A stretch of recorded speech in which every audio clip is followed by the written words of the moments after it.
Welcome to Indiamoon. Dive back into the body tag and play around with text a little bit.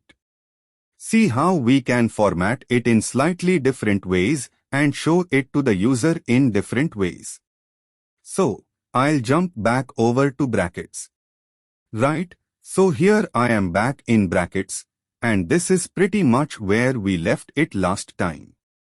I have changed the H1 tag. It announces, "Welcome to my smelly fish shop," because this is what we're selling. And then the P tag says, "We sell the smelly fish on the planet." Apart from that, everything else is the same. So what we'll do first is demonstrate some different H tags. Now, I mentioned earlier these range all the way from H1 to H5. It could be more. To be honest, I've never needed to use anything beyond H5. You might use a H1 for a site title at the top of your webpage. You'd use a H2 for a subtitle, and for different sections on your webpage, you'd use a H2 and so forth. And right down at the bottom of the stack is H5. It doesn't get much attention, but it doesn't get much. So, that's the least important tag. Let's save this out and have a look in the browser. And remember, we can just right-click in the left-hand side on the file showing Explorer and double-click on File. And there we go. It looks awfully like a site chart, a site test chart. So this was our original text, and these are all the new H tags. And we can see that the H1 is the most important, H2 second, and so forth. And this HO, we've not changed the text of that, but it should say this is an H5 tag, and that is the smallest of all of them. It's even smaller than the P tag. That's how unimportant this H5 tag is. So those are heading tags. Now, what can we do with normal text? Well, I'll jump back into brackets. So, here we are back in brackets, and to demonstrate what we can do with normal text, I'm going to copy this P tag. Generally speaking, most times that you do text, you are going to put the text if it's just generic text within a P tag. You can pop text outside of a P tag, however, then it becomes a little harder for you to grab hold of that text in the CSS file and style it to your liking.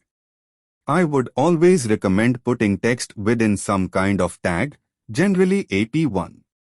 Okay, so what we are going to do is keep the top P tag exactly the same so we can compare the rest to that, and we are going to embed different tags within the P tags. If you remember, I said you can nest tags within tags. That's what we are going to do here. So, I'm going to nest some different tags within the rest of the P tags. So this first one will do a small tag. Copy that and paste it there, and we've just made the word fish here small. So hopefully when we view this in a browser, that's going to turn the fish word pretty small. The next one up will do mark. And essentially what the mark tag does is highlight the text. It's exactly the same as if you were studying for an exam, and you had a highlighter and you are highlighting some text on a page. This has the same effect.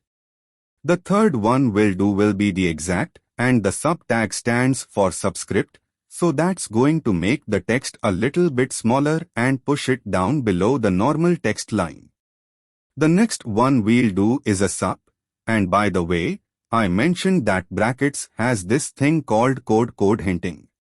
You've noticed, I've just pressed the S key. I've not typed a full tag name, and it's come up with a lot of different options for me, and I can just choose the sub tag from here. So it's good if you forget which tag you want to use or if you forget the name of the tag. And finally, what we are going to do to demonstrate pre-formatted text is you stick the whole sentence within a pre-tag.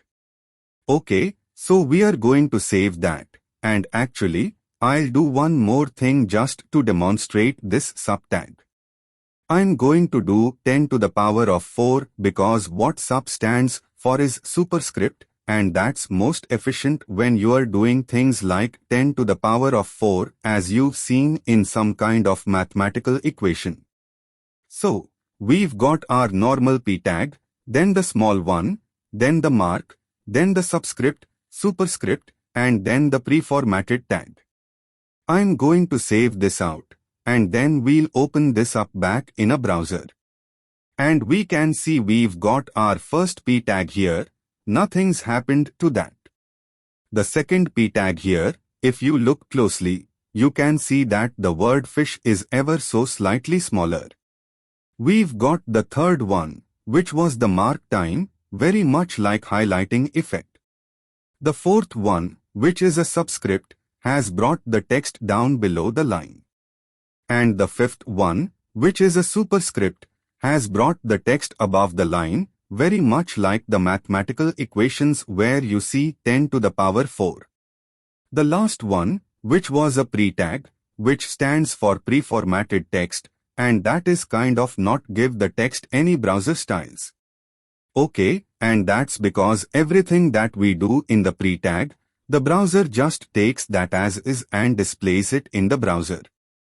To demonstrate that a little bit more, I'm going to jump back into brackets, and what I'm going to do is I'm going to put a break here after smelliest, so I press the enter key, and it's brought fish on the planet to the next line. I'm going to do it exactly the same on the first p tag where there's no tags inside, just to demonstrate the difference.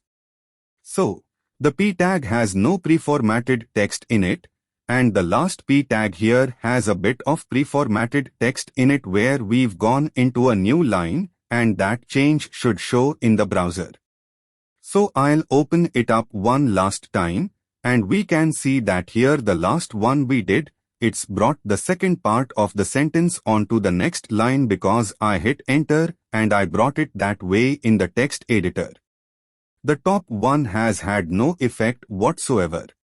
So, that's what a preformatted pre-tag does. You can preformat the text within the text editor. Alright, so what we've done now is we've got a few different heading tags and a few different ways of formatting text within p tags, so I think now we're well equipped to go into the next lesson and start fleshing out the website a little bit more, so I'll see you guys then.